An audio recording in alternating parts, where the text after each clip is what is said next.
Bonjour, bonjour. Alors voilà, je vous fais une petite vidéo parce que j'aurais préféré vous faire un Facebook Live. D'ailleurs, c'est marrant à ce propos parce que je sais que de nombreux entrepreneurs ont peur de se rendre visibles et la peur ultime, c'est le Facebook Live.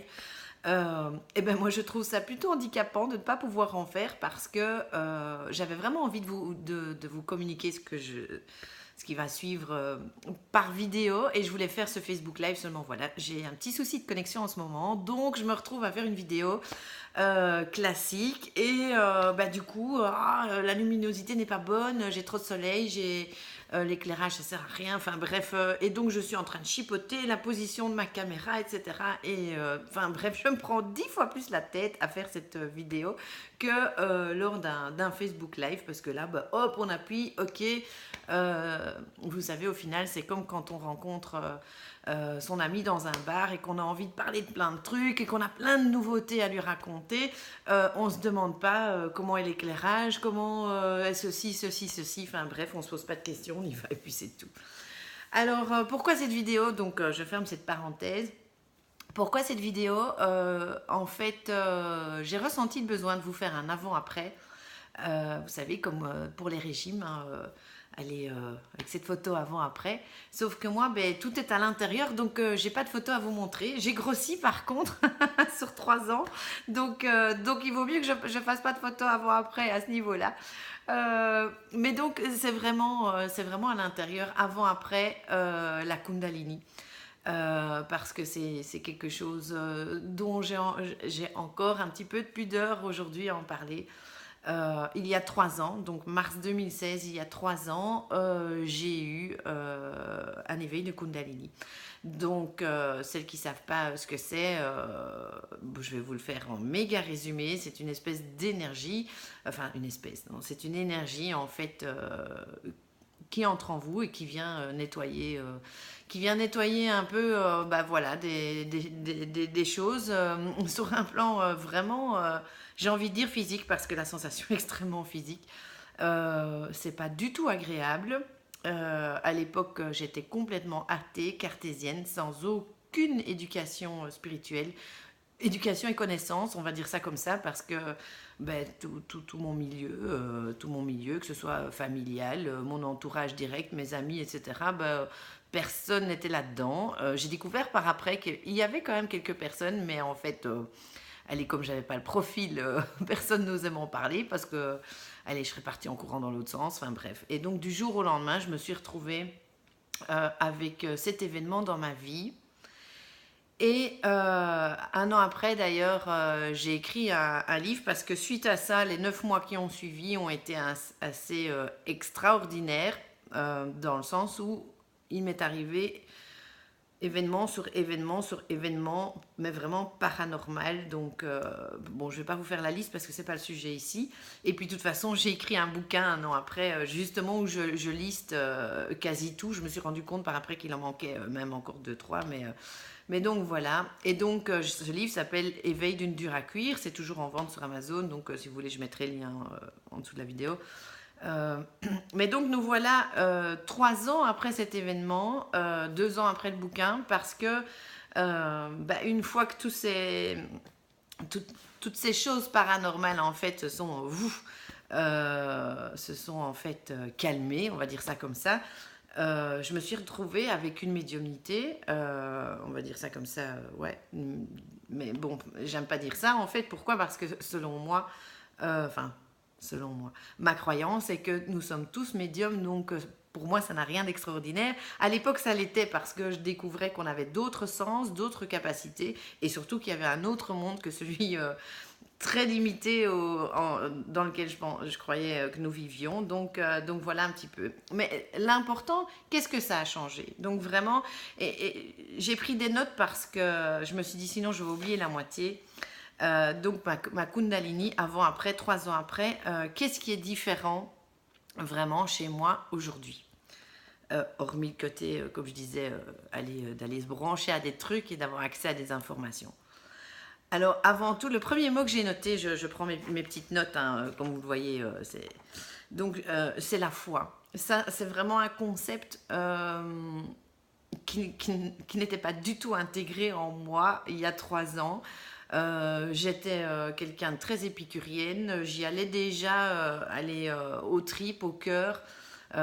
J'étais assez fonceuse, etc. Mais forcément, j'avais peur. J'ai toujours encore des peurs, hein, forcément, on est un être humain.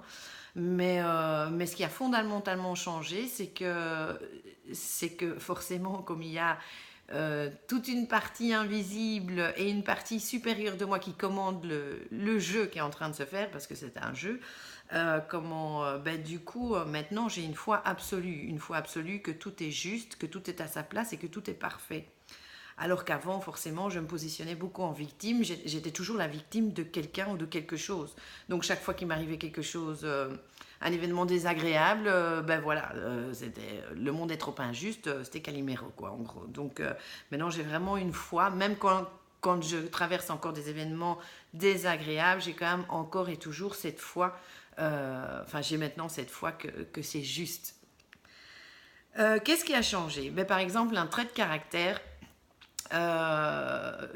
dont j'étais pas particulièrement fière. J'étais quelqu'un d'extrêmement rancunière. Surtout plus jeune, bon j'ai 45 ans aujourd'hui, mais je vous explique même pas, quand j'avais une vingtaine d'années, je pouvais vous en vouloir à vie pour quelque chose. Bon, je suis Verseau aussi, donc le Verseau, il est pas trop fan de l'injustice, etc. Donc, si vous me faisiez une vacherie, qu'en plus c'était injuste, ben voilà, laisse tomber. Tu t'avais signé ton arrêt de mort, je te haïssais jusqu'au restant de mes jours. Et même plus tard, dans mes premières relations, etc., je pense notamment forcément à les sentimentales, j'étais du genre à aller systématiquement rechercher tout ce que tu m'avais fait, etc., etc. Enfin, voilà. Et donc, je remarque, ici, 3 ans après, bon, ça s'était un petit peu atténué avec l'âge, on va dire, mais ça restait un trait de caractère. Et ben maintenant, tout force est de constater que j'ai énormément de mal à être rancunière. Mais vraiment, j'ai dur, quoi. Et ça, c'est un truc extraordinaire, quoi. Ça, même moi, je n'en reviens pas. Ouais, j'ai vraiment du mal à tenir cette rancœur. Parce que, bon, ben voilà, allez, le matin, je me réveille et à quoi bon, quoi. J'ai pas envie, en fait, de me pourrir ma journée, de pourrir ma vie. Je ne sais plus qui a dit ça, que la rage que tu tiens contre quelqu'un, enfin, tu sais, toutes ces rancœurs et tout, c'est un poison que tu bois toi-même, en fait. Et donc, tu es en train de t'empoisonner, toi. Et c'est fondamentalement vrai, en fait. Et c'est toi qui es malheureuse. L'autre, en fait, il en a rien à foutre que tu es super énervé contre lui, machin truc. C'est toi qui es en train de t'empoisonner la vie. Euh, alors, un truc aussi qui a changé sont les préjugés. Les préjugés, j'en ai encore, genre vieux réflexes parfois qui reviennent.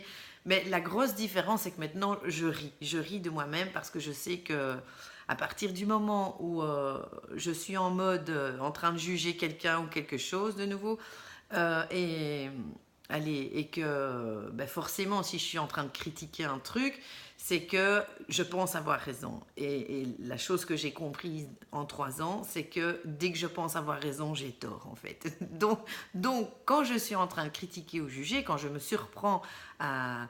Allez, mon mental, en fait, c'est comme s'il avait des vieux réflexes de jugement, parce que, purée, je viens aussi, là, je vous avoue, de loin, quoi. Mais vraiment.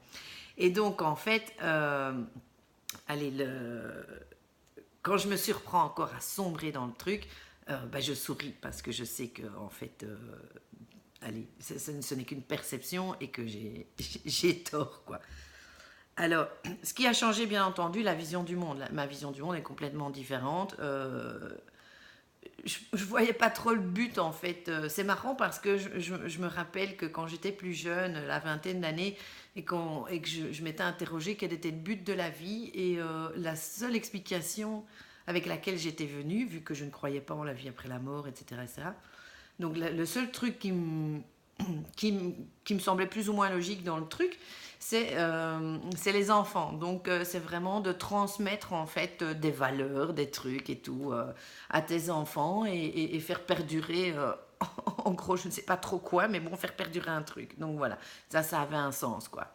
À l'époque, j'étais très très fière de l'éducation que j'avais reçue de mes parents, etc.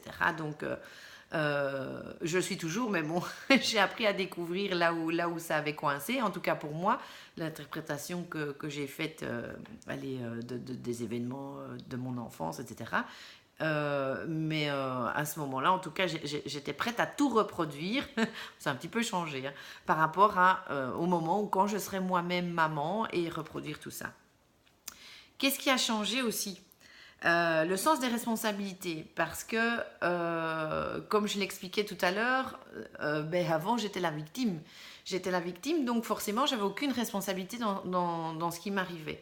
Et donc ça c'est un énorme shift dans la vie de quelqu'un quand on comprend en fait comment ça fonctionne. La réalité vraiment comme elle est. Et donc forcément tu sais plus te cacher en disant c'est la faute à, c'est la faute à, c'est la faute à, et tu dois prendre tes propres responsabilités. Et ça va même au-delà par rapport à tes propres schémas aussi. Par exemple les fameuses blessures que nous avons tous et qui perdurent et donc qui font qu'on se comporte comme ça, comme ça, comme ça. Et bien même là encore on a cette responsabilité par rapport au fait de s'accrocher à cette blessure et donc de s'accrocher à cette peur et de continuer dans nos vieux schémas etc., etc. Donc ça c'est vraiment quelque chose. En fait, c'est le travail que je fais constamment depuis ces 3 ans, quoi. Ce qui a changé, c'est que je crois que tout est possible maintenant. Vu que justement, je suis responsable de tout, donc tout est possible. Et les miracles existent, donc ça, c'est important aussi. Il y a beaucoup de peurs qui ont sauté, forcément, grâce à ce chemin, cette découverte et cette prise de responsabilité.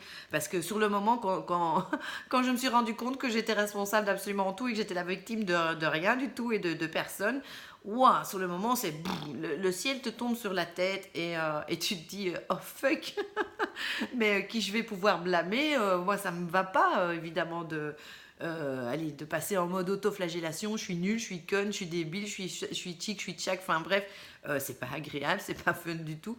Sauf que une fois que tu as passé ce gros stress, merde, c'est de ma faute. Le truc, c'est que du coup, tu peux tout changer parce qu'à partir du moment où tout dépend de toi, en fait, tu reprends ton pouvoir. Ça devient fun après et ça ouvre les portes au tout possible, justement. Donc, qu'est-ce qui se passe? Du coup, voilà. Donc, j'ai beaucoup de peurs qui ont sauté et de toute façon, même quand j'en ai encore, ça va très très vite pour aller déceler le pourquoi, le comment, ça saute plus vite. Ce qui a changé aussi, c'est les conflits et les moments difficiles, etc.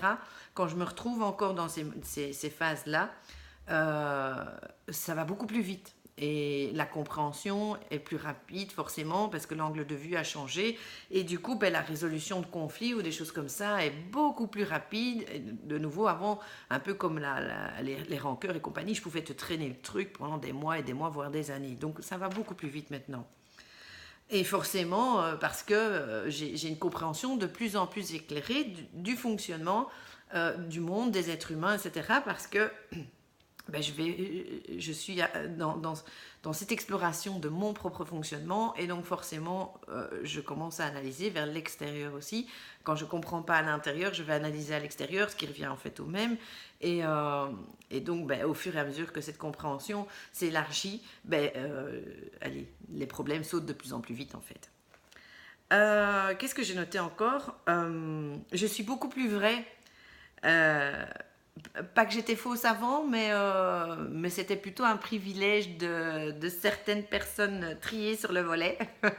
Donc, parce que justement, peur de me montrer fragile, peur de me montrer vulnérable, et donc du coup, d'être sujette à des attaques, etc. etc. Et c'est d'ailleurs le problème de beaucoup de femmes qui sont enfermées dans cette peur de légitimité, etc., et de la visibilité. Donc, je pense forcément aux entrepreneurs qui me suivent.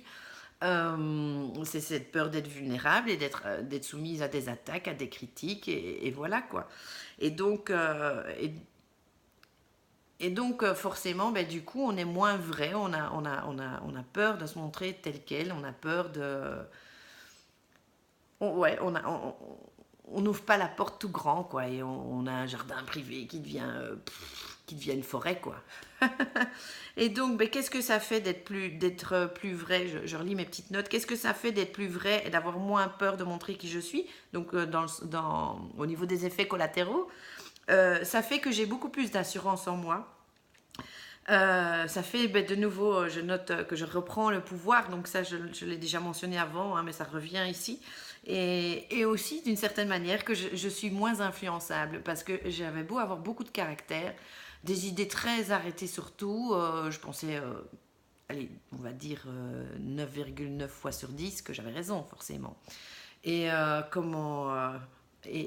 et donc, en fait, c'est bizarre parce que ça me rendait néanmoins, j'avais quand même néanmoins cette phase, enfin cette facette influençable.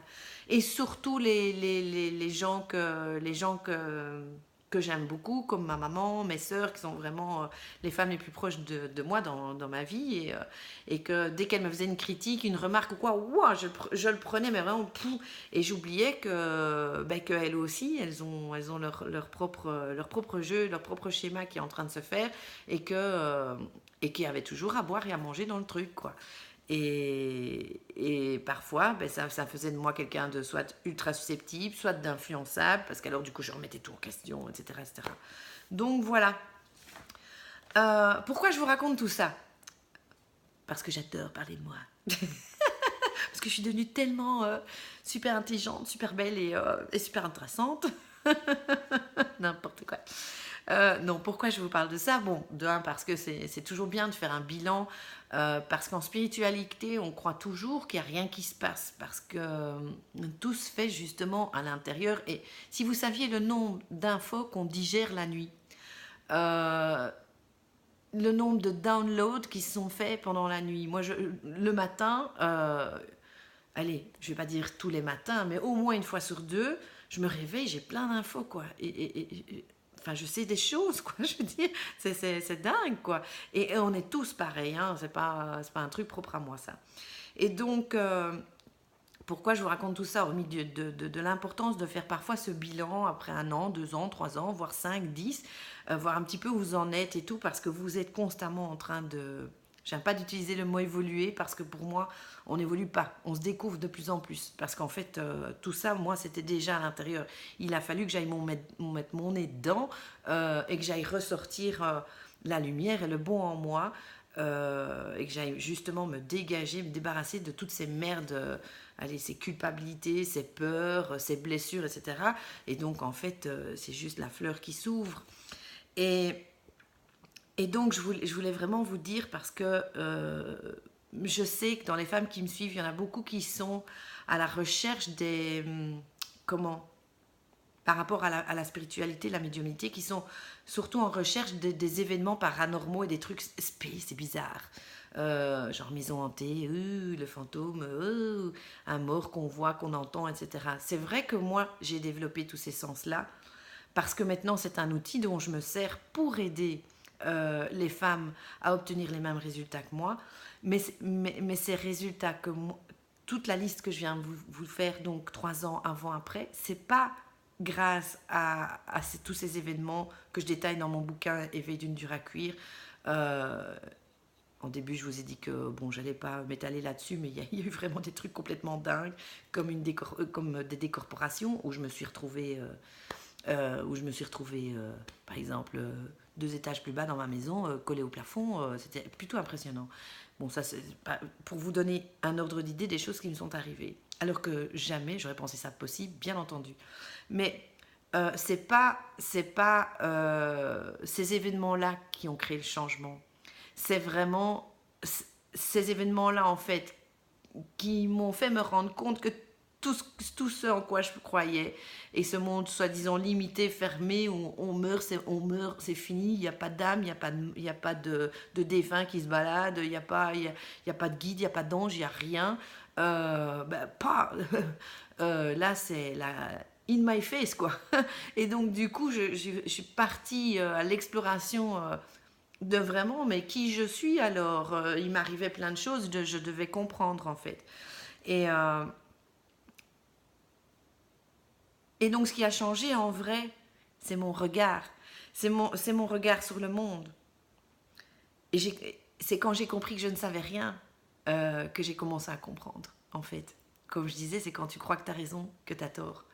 Et c'est vraiment ça. Et du coup, la bonne nouvelle pour vous, c'est que c'est complètement possible pour vous aussi. Que vous soyez en train de capter des trucs ou pas, enfin, vous êtes toujours en train de capter des trucs, hein, mais que vous en soyez consciente ou pas, là n'est pas le problème, en fait. Donc, euh, donc c'est ça, voilà, j'ai noté en conclusion, je lis mes petites notes, hein. Euh, si vous voulez obtenir ces changements, ça ne sert à rien de courir après les phénomènes surnaturels, quoi. Si vous voulez connaître l'extase du un, du tout, si vous voulez vous brancher à l'être de lumière que vous êtes, ben regardez un nouveau-né, observez un arbre, mettez-vous au milieu de la nature, observez un arbre. Euh, vous pouvez avoir des moments de béatitude à ce niveau-là. À votre avis, quand vous êtes en train de regarder un film et que vous êtes touché par une image, par une scène, et que vous sentez cette émotion, ou quand vous regardez quelqu'un témoigner lors d'une conférence ou un TED Talk ou des choses comme ça, et que vous voyez le message qui est important, ou comme des Martin Luther King, des discours comme ça au Mandela, et que vous viennent les larmes et l'émotion, rien que penser à ça, vous voyez, j'ai la voix qui commence à trembler, mais ça, c'est qui nous sommes vraiment, qui se cache à l'intérieur. Donc il ne faut pas spécialement avoir des grandes connexions bizarres et tout pour se rendre compte de ça et de ce qu'il y a à l'intérieur. Donc voilà. Je sais que beaucoup attendaient la suite du bouquin Éveil d'une dure à cuire, et donc c'est plutôt sur ce chemin-là maintenant, même s'il se passe encore des phénomènes paranormaux, mais c'est plus du tout ça l'important. Ça, c'est juste mes outils aujourd'hui pour vous aider à obtenir ces choses-là dont je vous parle. Et ben, tant que j'y suis, si vous voulez me rencontrer en vrai et transformer votre vie, euh, c'est une occasion unique parce que j'organise un séminaire à Paris fin mars, donc les 30 et 31 mars. Et donc, je vous invite vraiment à me rejoindre si vous avez décidé de vivre tout ça aussi. Je vous mettrai le lien et les infos, mais n'hésitez pas. En attendant, je vous embrasse très fort et surtout, ne croyez jamais avoir raison. C'est le pire. Bye bye, c'était Delphine d'Entrepreneur Spirituel.